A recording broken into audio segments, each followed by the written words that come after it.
The Sutton Podcast. And Golly, and Rains, and a goal! And they have done it! Oh, and driven in! And number 11, Matthew Hanlon, followed that in. Wilson will strike it! And it's gone all the way through! Oh, there you go! Not the cleanest of contacts, but Louis John scores for a third game running. And there it is! Sutton United at the GM Vauxhall Conference have put out first division Coventry City, winners of the FA Cup themselves less than 2 years ago. But the whistle goes now. Delight for Sutton United. Sutton United from the National League are through to the last 16 of the FA Cup. No longer English football's perennial non-league club. A 123-year crescendo reaches a new peak for Sutton United, who are promoted to the Football League for the first time.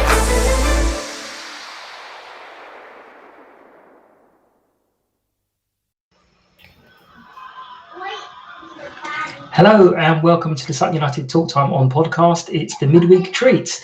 I've got the title right for the first time in ages, but on that, joining me is Andy Kay, who's come up with another suggestion.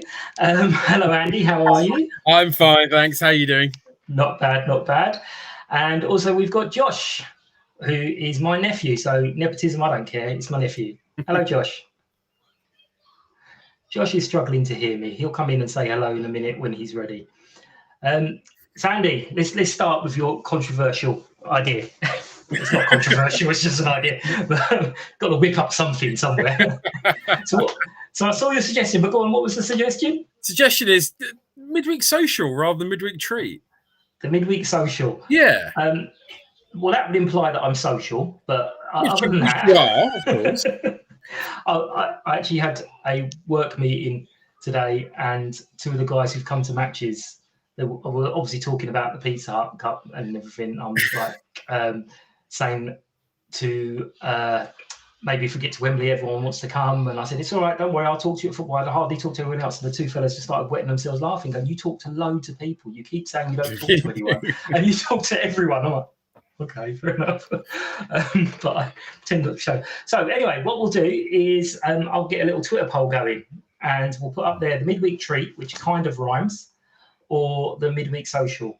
And we can take everyone's votes. And while you're there, you can also leave your comments about the intro music, because as I said, I'm waiting for a little bit of feedback on the intro music for the fellow who did it for me. I think it's definitely growing on me. Josh is struggling for sound. This is awesome for an audio podcast. Josh is struggling for sound. So Andy, we'll just buffer for a little bit while he's getting on here. I've asked you various different questions on the few times you've been on, but give us some of your highlight memories. What's some of your top moments as a Sutton fan? Let's really struggle and put it as a top three. What, this season or whenever you like? Whenever you like. Okay, if we're looking at I think, to be honest, I've probably got 3 or 4 of all times. They are in chronological order, I would say. Coventry, Wickham away in the FA Trophy. There's a frog there. That's completely thrown me now. Wickham away in the FA Trophy in '93. AFC Wimbledon replay in 2017, and beating Hartlepool. They're the 4. They're the 4 big ones, but kind of like just ducking underneath these kind of Bohemians are in there. Cardiff at the start of this season. So there's plenty in there, but I think I would actually struggle to pick 3 out of those 4. Yeah, no, me too. I mean, it's a difficult one. I hate people when they ask that question, actually, because it's what's in my mind at this moment in time. Yeah. And you've mentioned a few games there that I'm like, oh yeah. But then there's other games I'll be like, no, I love that one as well. So it's a really difficult one. Joshy, you with us? Can you hear us? Oh no. We can't hear you. Do you want to try it without headphones? try the headphones and see what the feedback's like without that. Take the headphones off and see if it is as bad as I thought it was. Is that better? That's brilliant. Yeah, it's just whether I can hear myself on you as well. No, it's not as bad as I thought it was. It's certainly better than that other noise. Apologies. So, that's all right. So, Joshy, Josh, sorry, shouldn't call you the name I call you, Josh, big man. Tell us a bit about you and Sutton United. I know I know it, but there'll be people listening that don't know it. I've been coming since, quite young. You were taking me with Lottie. It's quite nice. And then about 4 or 5 years ago, I think I kept coming a little bit more. Seeing the team, the National League, the FA Cup run, Leeds match. Remember doing Dartford. Remember the Dartford game, travelling away. I only saw a handful of people. We were real FA Cup, run, and the Arsenal game, Leeds, all of that. So around that time, and came back midweek to yesterday to watch the game, and great game. I loved it. I love seeing the difference between the team I saw a few years ago and so now getting promoted to League Two. I've seen the performance quality of the players, new players, some I remembered, and it was great. And also the new facilities and how the ground is looking. Looks really nice. Okay. People know me. You can be honest, Josh. The reason Josh kind of stopped coming is he fell out of the period of teenager tickets, so it was costing me a lot more money. So I was like, not doing this anymore. Tight. I'm not just mean Uncle Mike, I'm tight Uncle Mike as well. Josh got dragged along yesterday because I was again lucky enough to get one of the free tickets, and it was a toasty warm evening, wasn't it, guys? I've still got the double socks on. It's freezing. It was so cold. So cold. I think I saw a tweet from Colchester Police who said this was the coldest match they'd ever remember going to. And I was like, that's got to be exaggeration, surely. That can't be right. It was a bitter one. But on the match itself, what were your thoughts, Andy? How do you... I mean, by the way, I predicted the score right, so that's good. I'm just going to drop that in there. I got it as 2-1. So it was, to be honest, it was better than the Stevenage match in the last round for sure. Bearing in mind the kind of the situation in terms of the thinness of the squad at the moment as well, I actually thought it was quite energetic. Certainly, I would say even better than Saturday's game. Saturday, Sutton were a side that looked like they hadn't played for 2 weeks. You could see that. Today or last night, it was definitely a better quality of football going on. So just thinking 110 grand in the bank now. Apart from that FA Cup run, I don't know when we've got that much money in a cup competition in 20 odd years or something like that. And I've said this to a few different people that I think it's quite fun. I don't know if other fans do this, but Sutton fans knowing that this is how much money this is worth to us, and it's been really, really important to us that this is the money we're going to get from this. It's like, are we a bunch of weirdos, or does everyone do this? What I see with that is actually Sutton fans do it and talk about it, but other fans don't necessarily talk about it as much, but their local press does. So if you go to like the Hartlepool Informer or whatever it is, they will talk about the prize money. But because we don't have that local press here, we have to talk about it instead. I suppose, yeah. But got the job done. It was another one of those into the next round. Who impressed you? Who's your your player of the day? Oh, Ben Wyatt, without a doubt. Okay. He had a point to prove yesterday. I mean, obviously he played against a club that let him go as well. He's an ex-Colchester player. And also he's kind of saying, well, actually, hello, boss, I'm here. I'm also a left back as well as Rob Milson, but Rob's been playing great. So I think he did himself a lot of favours yesterday in putting himself kind of on display. And he's a good little player, and he was just ran his socks off. He did he tried to do a Will Randall tribute act by running the entire length of the pitch and trying to score. Didn't quite make it, but he was pretty nippy. Well, I said just a few minutes before he had that shot, there was another occasion where he did almost the same run, and he was coming into the box, and I said to Josh, hit it. You've got nothing to lose here, just hit it.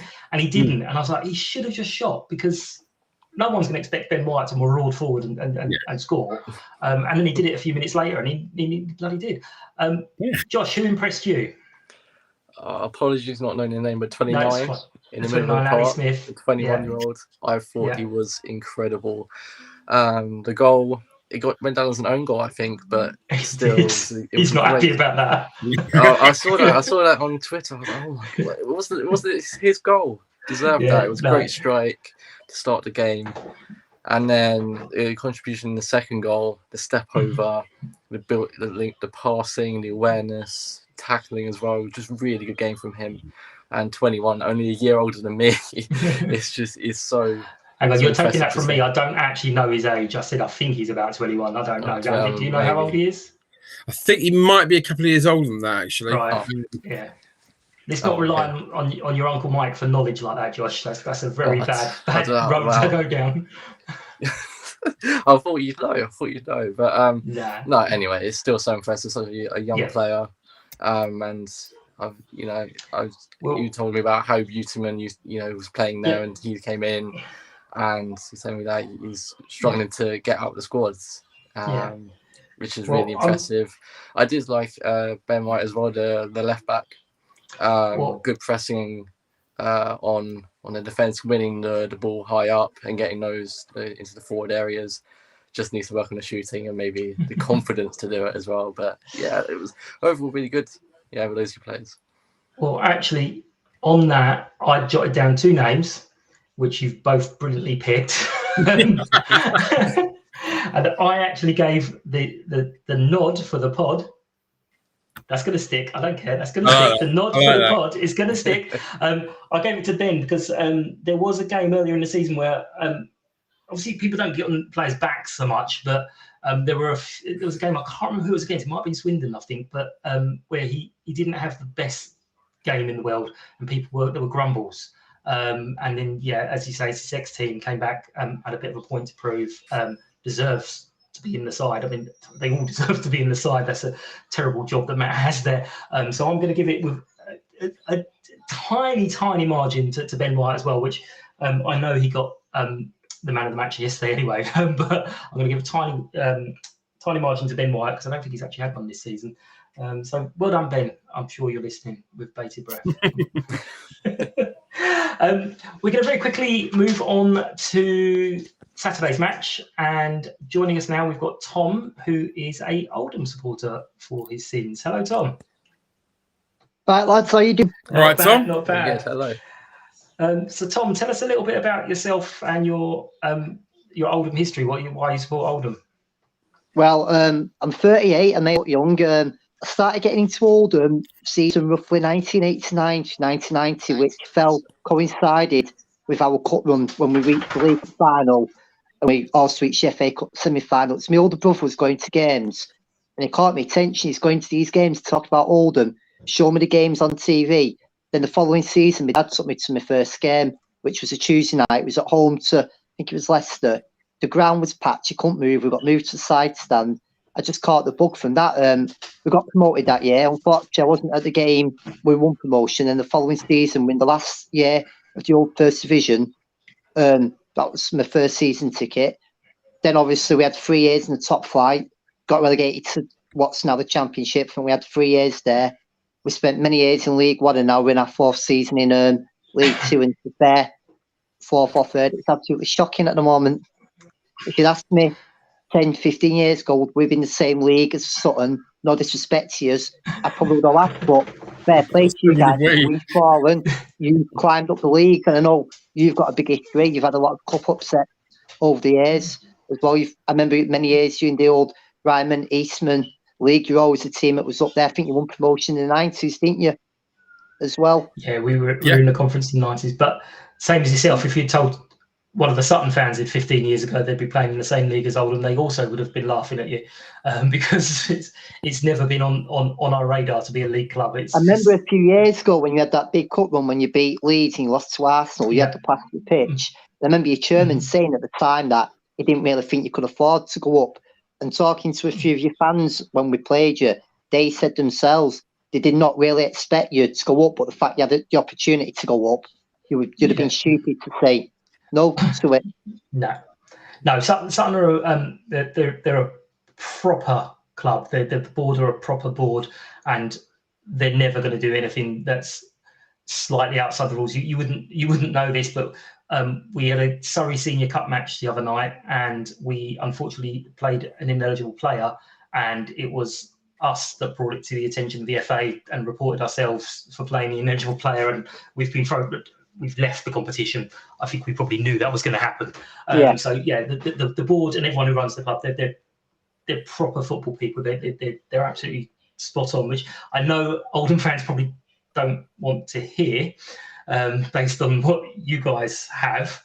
But I know it's a difficult subject and it's got a lot of tensions, but in a short little thing, can you tell us kind of what's going on at the club? Right, so obviously, I told you about the glory years. We had a chairman called Ian Stock for years. His downfall was when he talked about a proposed merger between Oldham, Rochdale and Bury and Colchester North End. Eventually he went. Around 2002, we had a guy called Chris Moore come in who bought the club. For the first time in a while, we had a chairman who was actually spending money, obviously. Andy Ritchie got sacked, Ian Dowie come in. Then basically got himself into all the, if you don't mind me swearing, a load of shit and money problems. We took the fall for it. So we ended up in administration. Eventually, we had three New York-based businessmen who were all from England originally buy us out. And at first, they put money into the club. We had a couple of runs with the playoffs. Lost to Blackpool, lost to QPR 1 year, Blackpool. Then when the money dried up, they left it to a guy called Simon Corney. I didn't hate Simon. He kept the club afloat. We didn't get relegated under him.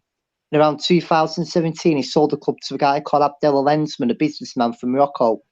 I remember seeing him at a friendly against Girona, and I just thought he was someone from Spanish TV at first. Anyway, he come in, and he brought a lot of his own players in. A lad called Quincy Meneg was unknown for my acts, and by all accounts was on stupid money. We had a keeper called Johnny Placido, who's Haiti's #1. A funny fact about him was, a week after playing his last game for Oldham, he was playing against Messi in an international friendly for a turn up for the Bucks. Anyway, at first we welcomed this new owner, the idea of fresh investment. I remember going to a game against Everton in the Lancashire Senior Cup. They played their reserves, and we had a lot of these players he brought over. And to be fair, they looked all right. And then, but Sheridan weren't there. A few weeks after, Sheridan got sacked after we played Rotherham and we lost. And his last chance soon was showing these players on. Richie Wellens got the nod, and at first it was brilliant. We had some cracking results under him. We're playing some good football. We had goal scorer Ian Doyle banging him in. Obviously, Doyle got injured. He came back and he wasn't the same player, but cracks started to appear, and there's rumours of staff not being paid, management interference. Eventually, we got relegated, and we shouldn't have done. We were in a strong position. We should have stayed up. It was a game at Gillingham where we give away a stupid last-minute goal, basically. Anyway, Wellens got sacked, and Frankie Bunn came back. For me, I thought, okay, new owner, fresh start. But again, Frankie Bunn was shown the door. He brought all his own players in. There was talk of being told who he could sign, who he could pick. Pete Wild got a job, who was an Oldham youth team coach. And we had a good run. We beat Fulham in the FA Cup, which is funny enough, 3 years ago tomorrow, get mixed up with my date. Then Paul Scholes come in. So at first we thought, great. Paul Scholes is an Oldham fan for years. He was linked with a job. He won his first game, but effectively it was a Pete Wild game. But team, again, he didn't win another game. He was unlucky at times. He had a few late goals, but he looked like a dead man walking. But again, cracks started to appear. Eventually, Scholes left. He claimed interference in the team from Abdullah's brother, Mo, who appointed himself as sporting director, saying that players were being brought in behind his back, contracts given out. For me, that was it. When you're telling a Champions League winner how to run his team, no, you don't do that. Anyway, eventually, Pete Wild come back, took us to the end of the season. We came close to the playoffs.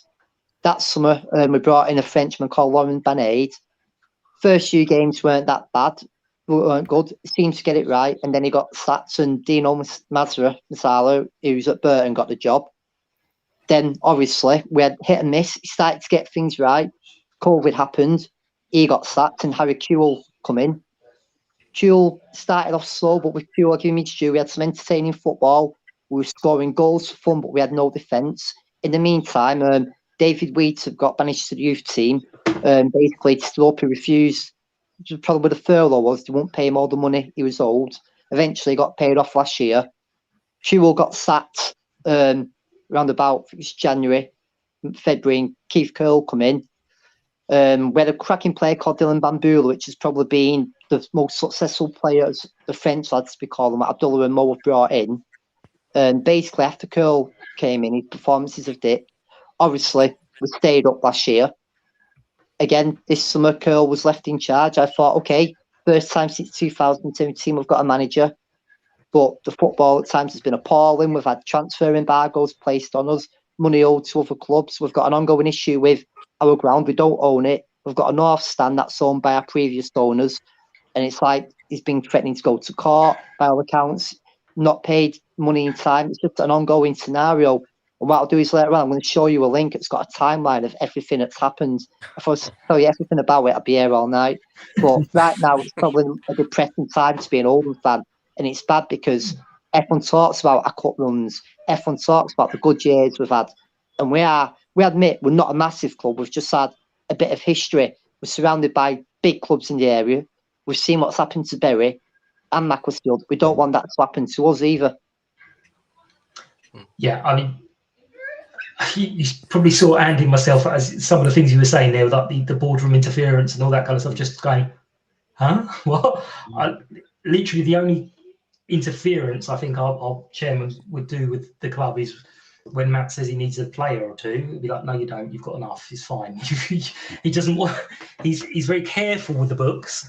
He doesn't spend money that we haven't got. So for us, it's just bizarre. And one thing I wanted to say to Oldham fans is obviously we knew about the protests and we knew about different things going on. And in the back of my mind, I don't know if Andy is the same, in the back of my mind, when we had our first home match against you guys, it was our first ever home match in the Football League. And I did kind of think, oh, I get the protest and I get why people are protesting, but I was like, I hope they don't do anything to spoil our big day. Right, one thing, you guys didn't. You guys were. One thing about Oldham is our protests are at our owners. And people are like, oh yeah, we're going to do this at away fans. We'll be vocal, we'll be critical, but we're not going to put ourselves in a position where we're going to ruin your day. Yeah. Every Oldham fan went to Sutton. What amazed me is, again, they've announced a Harrogate ticket plan today. Any other year would have filled out that away and it wouldn't have even made general sale. One, because we've got good away support. Two, it's a new ground.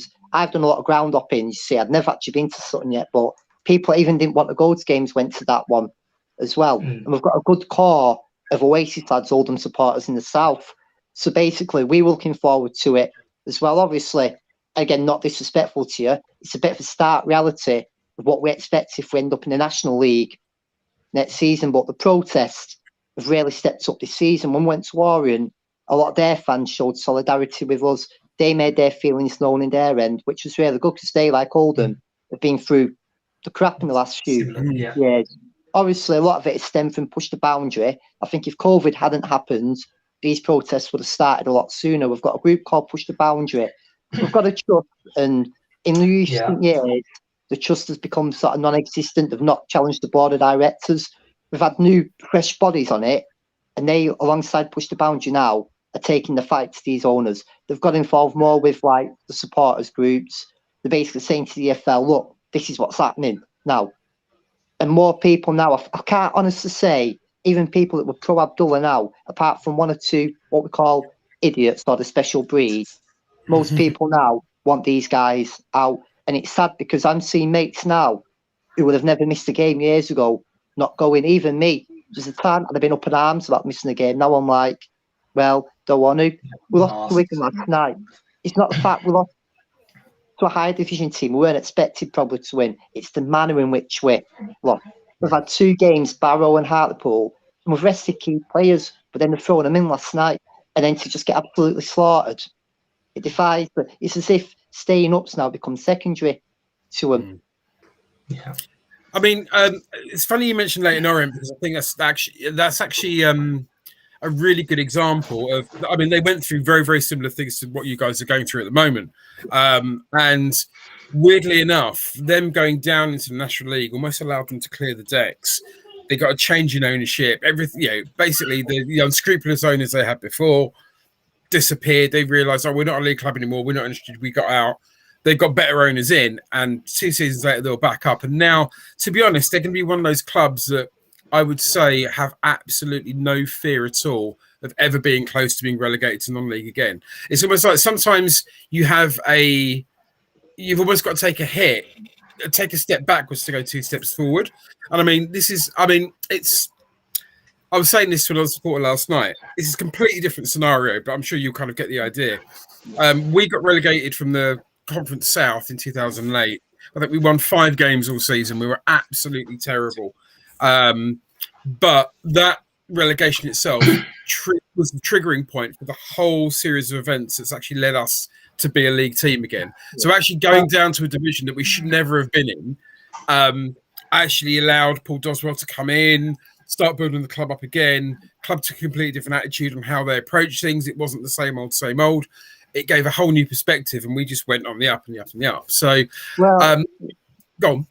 What you're saying is right, because when we got relegated in League One, I won't lie, I should have been up in arms in relegation. At that time, I had a few personal problems. So went into that game, not really mindful. But what I said was, League 2 football, okay, it's the owner's first new season in charge, fresh start, let's do it. Let's start from scratch, let's go up. Unfortunately, it's completely backfired. What you're saying is, a step back can be a good thing. And for Leyton Orient, it's done well. But then we look at other clubs. Stockport went down. They had fan ownership. They went down again. York City. Look at Wrexham, where they are. It took Grimsby how many years to get back up, and they've gone back down. In some circumstances, yes, it can work. Now, if we go down, we've got brand new owners, people with football and mentality, football and brain. By all means, that would be good. Fans would accept that step back.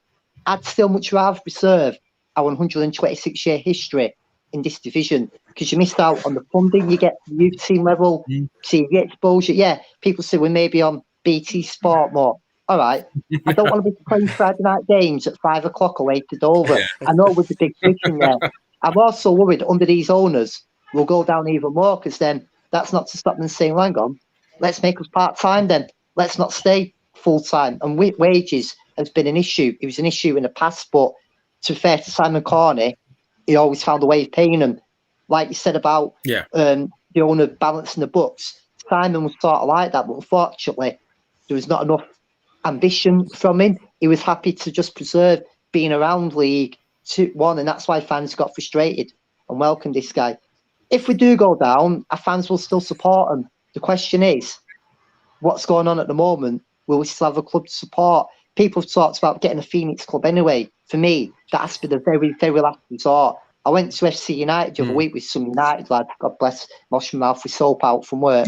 And fair, I had a good laugh. And fair play to these guys. They've missed going to Barcelona and places. But I've just looked who they played, and the team they played was a mates team, Ashton. And I'm thinking, but you've got no away support. It's a one-way atmosphere. I'd still rather go to these places like yourselves while you're in the Football League, your sons. I'd rather go, as much as it's a solo sport, your Colchester. I want to play your likes of Bolton, your Portsmouths. And no disrespect, we'll go to places like Altrincham, we'll go to Bromley, but they're not quite the same in the fact only 2 teams get promoted and you can finish second and still not go up in the playoffs. It's not ideal for you. Obviously, promotion has to be earned. No team has a demand right to be where they are and all that lot. For me, I like seeing new teams come up all this, so we shouldn't be playing Sutton, we shouldn't be playing Fleetwood Forest Green. Regardless of how we are, they're there because of what they've done. We are here because we are. Get over it. But it doesn't mean you have to be over the moon about it, if you understand where I'm coming from. No, absolutely. Absolutely. So, jumping back to the game, we had our first win up to 88 minutes. We were there. 88 minutes on the clock. We were almost celebrating our first win, and then you guys come and scored 2 goals. That was an absolute mad 6 minutes that day. You backed us. And do you know what? I said that day is what let you down was you needed a striker, someone that could put the ball in the back of the net, and you weren't scoring. And what's funny is I celebrated that game that well. During lockdown, I bought some football magazines off eBay. My mate collects them down south. celebrated, got up to Birmingham Services and thought, shit, I've left them on the turnstile somewhere. Messaged your club and no one handed them in, so someone's got a nice collection of the blizzards somewhere. But we come out of that game thinking, where did them 6 minutes of madness come from? Because we did nothing all game. It was like a lot of our fans walked out at half time. We were that bad. And I really don't like walking out of a game, especially a newer one. And I just come out of the game thinking, wow, it's like that 6 minutes. And we needed at the time because we needed that little boost. And I felt for you guys because you really played well that day. And I was talking to a few of your fans in the pub afterwards and said, if you get a striker in, you won't just stay up, you'll climb the table. And that's what you've gone and done. And you've had some good results. Yeah. I mean, in essence, it was a bad result for us. But actually, I do think it has focused the mind to be a bit more professional in certain aspects of holding the ball. It doesn't always happen, but just certain little games, not almost gamesmanship, to be professional in our attitude, because we were a non-league club for a long, long time. So just the little things like the keeper holding onto the ball for a bit longer than absolutely necessary, that lovely little dive onto the ball when there's no one around, and all these kind of things. I think we've learned a little bit from some of the games that we lost, which we should have won. You're never going to get great quality football. You're going to get like Forest Green at the moment. It's been good the last couple of years. Cheltenham, Newport, a few seasons back. You will get a team that plays good football. But a lot of teams in this league, you just need a giant cart horse up front. They'll hoof the ball, they'll score one goal, and they'll just sit back and defend. And then every now and again, you'll get a team that plays football. But I said this at Bradford. We played well. We got a late equaliser, and then we let a late goal in. And I said, we'll go to a team this year. We will be shockingly bad, but we'll get the win. And that's what we did with you. Obviously, I didn't go to Stevenage at home this year. Most people said that was our best win this year. Rochdale, we won, but we grafted. We weren't anything special. Port Vale was another one. We got lucky, but we got the win. Sometimes you need that bit of luck. But fans still, when we want this good quality football, you want it, but most of the time, it's not. But what you want to see is your players trying, putting the effort in, chase the game. We don't do that enough. We either score and then sit back, or we leave it, too late. We've got a lot of young players, and some of the better players are not being played. He's picking and choosing when he wants to. So he's setting himself up for a draw. When you're at bottom of the National League, you don't want that. You need to be doing what you can to get out of there. Absolutely. People accept. I look at Derby at the moment. Okay, they're a bigger club. They're in the shit. They've got no money, but they're still battling. They've not thrown the towel in yet. Yeah. Well, on talking about results, I'm going to just ask you guys for a prediction. So, who wants to go first with a prediction? I'll go first. And I'm going to say, after that defeat the other night, I'm hoping I've had a kick up the arse. I'm hoping Salim's gone, but if he's not, and he genuinely wants to make a name for his manager, and we're struggling to score for goals, I'm going to go for a sneaky 2-1 Oldham. Lovely. And you guys take the lead again. Joshy, do you want to give a go? Yeah. Josh? Yeah. I mean, you're saying that Oldham aren't really scoring at the moment. I think 2-0 Sutton. 2-0 Sutton, okay. 2-0 Sutton. Our home form is dreadful, and I've said for days I'm going to do this. I want to look since 2000 how many home games we've actually won, and I reckon the percentage is going to be shocking. But the thing is, more prediction is what's the crowd going to be, because the crowd figures have been saying, I used to work turnstiles and you could not get away with having one single ticket or number wrong. But nowadays, some of the crowds they're declaring have been silly. Now, it's just a case of how many fans are going to be protesting outside. That's the thing. I think it's at the stage now where a lot of fans have just had enough. Obviously, you read that they tried banning a few of our fans the other week for either hardcore. They don't like the way they're being criticised now, but I'm used to be called Mr. Positive, Mr. Optimistic. You can't get all excited now. So, again, I won't be surprised if I see more pitch invasions. I've not heard anything, but I just don't be surprised. Okay. Andy, I know you love giving predictions. Oh, I hate them. Oh, he's frozen. I know. Well, you could obviously, I mean, yeah, we know that. Well, I mean, our worst home record in the league out of any club this season, obviously. But that doesn't necessarily mean a thing. We've got a Sutton team that is thin on the ground because who will be quite tired. doing a long away trip in weather conditions that are going to look appalling. Welcome to paradise. Again, that are bottom of the league. I think.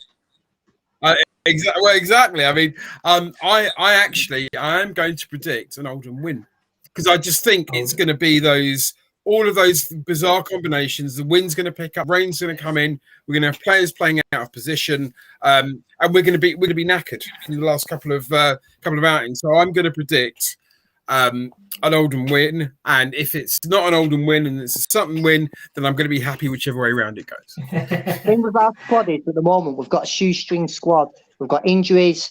We've had this embargo. We've not been able to bring anyone in really. We've played a lot of kids' hands.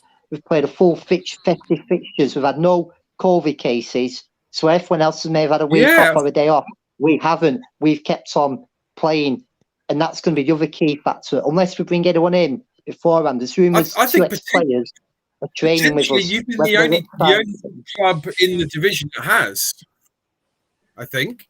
I don't think any other. I think every other club has had COVID cases apart from you guys. We had an issue early in the season, and the games didn't called off. Now at the moment, the way we're playing, if you're a club, even with COVID cases, you're probably thinking, "Do you know what? While Oldham are on a downer, let's play them. Let's just get them before they can bring bodies." And that's how. If I was another manager, I'd be looking at it that way. There's always a right and a wrong time to play a team, I say. And you look at teams at the moment like Carlisle seems to be picking up and Scunthorpe. So you don't really want to be playing them now, where a few weeks ago you just snapped your hand off to play them. Well, but then how many teams have scored 5 against Forest Green? Not many. Yeah, exactly. What's the irony of that is that was the game when we were encouraging to, like we had to pack the park against Port Vale, where we were told to empty the park. So I went watching Altrincham that day with some Carlisle friends, and actually had an in-play bet on us to draw. So I think I think about 25 quid I got back eventually from that game. But I did think about having in-play bet. It's just where I win most of my money, whether it be the top teams or the lower teams. But the thing with Forest Green, I take that. I look at that as, oh, hang on, we've shown we can come up against teams at the top. We've shown we can get back into games. We've shown we can fight. The thing with Oldham is we're the most consistent at being inconsistent. That's how Oldham have always been. Like, we'll go and beat a team at the top normally, and then we'll lose the bottom team. This year, we're just showing no consistency whatsoever. It's like we're scrapping the results together, if you understand where I'm coming from. Yeah. Absolutely. Well, my wonderful machine learning, perfect computer programming system, which is called Football Manager, has gone on holiday mode, and it said it's a 2-2 draw. So I'm going to go with that because that's worked out all right for me so far this season. I'm going to. Do you want the football web pages prediction? Go on then. No, not let's have a look. Well, actually, the football web pages prediction is Oldham 2, Sutton 2. Well, hey, look at that! I genuinely got it from Football Manager. I didn't even know about this. One thing I've looked in the past about football, whether it be Oldham, I have said after teams have a very bad result, and I'm taking ours last night, they do often follow it up with a good result. I've seen it happen so many times. Just like if you look at the FA Cup this weekend, there'll be an upset. But then you look at the next game after the league, when the Reds are on a high, they'll probably lose it. But then I've seen teams get thrashed and then turn it around the next game and go and get something. So the world of football can be like that at times. Yeah, it's the human psyche as well. You just want to go and prove a point. And I've said this for a long time. I know Sutton are running away with it, but anyone on their day can beat anyone in this division. That's the thing. None of the players are hardly millionaires. A lot of them are just players who are playing football who've ended up whether they've dropped down a league or come up from the non-league. And apart from Forest Green this year, you guys are all right, but I've not seen anyone that's really caught my attention and made me think, wow, they're a good football team. Port Vale, maybe so, yeah, but nothing that was like really fantastic. Lovely.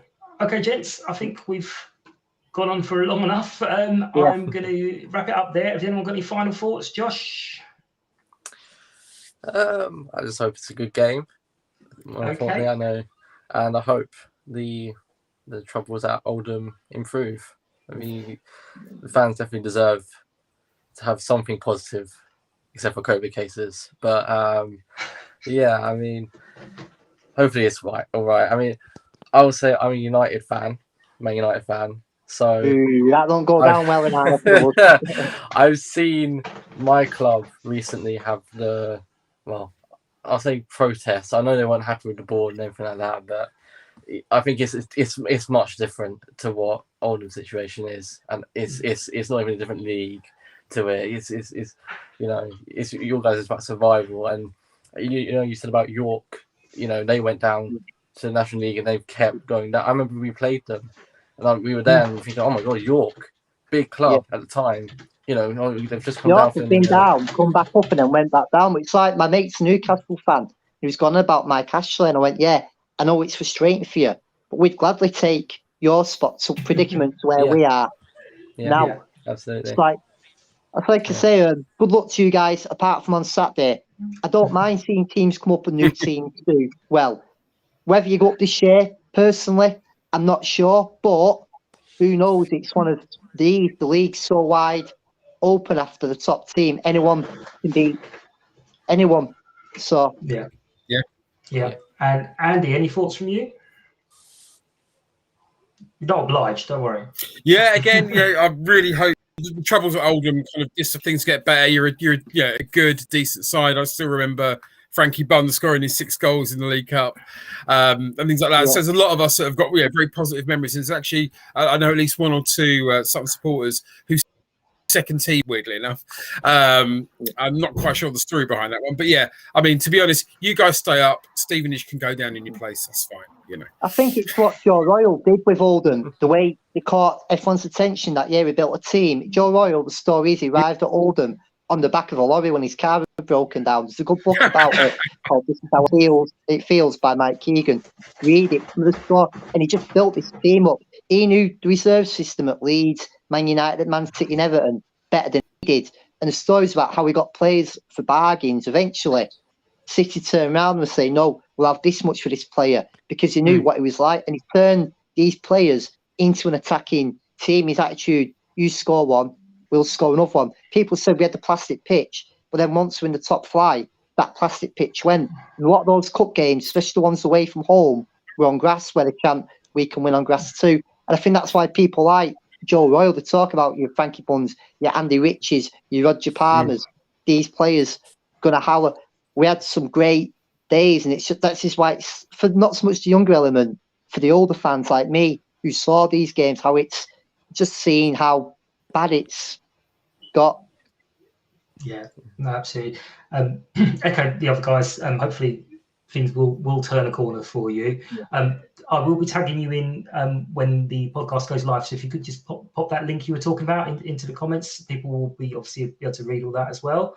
By all means, Everyone, if you want to join in the chat, it's at Sutton Podcast. There will be a poll with that great big debate, whether it should be the midweek treat or the midweek social. And thank you for listening. Thank you guys for your time, and we'll see you all again soon.